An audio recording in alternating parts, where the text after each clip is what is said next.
Hello, this is Brian, and welcome to Coffee with the Disability Guys. So I am very excited. 2026 is upon us.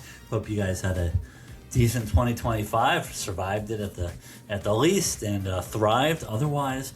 2026 is very exciting. A lot of things going on, a lot of changes coming down the pike, but there's some simple changes I wanted to speak to first in the world of disability. So number one, Social Security disability.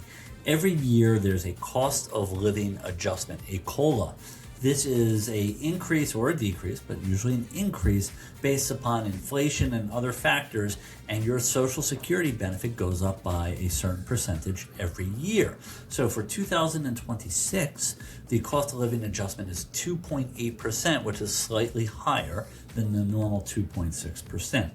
However, there's also going to be an increase in Medicare premiums. So if you are a Social Security disability beneficiary, your monthly amount will go up by 2.8%. Good stuff. So let's say it's the average. The average is about $44. However, your premium for Medicare, which you're entitled to, will also increase slightly. So that is going to go up about another $26. So you're really only going to make about $17, $18 more on your Social Security disability benefit, but that is better than nothing. And if you're not taking Medicare, then you get the full benefit of that increase. In the world of New York workers' compensation, it's a little wonky. There's some new rules and laws and things that go into effect.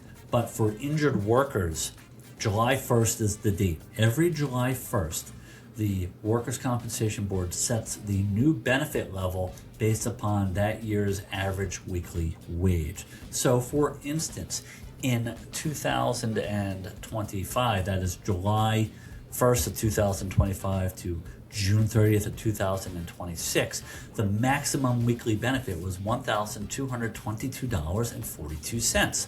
That was about $50 higher than the prior year, which was also about $50 higher than the prior year. So if the trend continues, you can expect that this year's benefit is going to be somewhere around $1,280.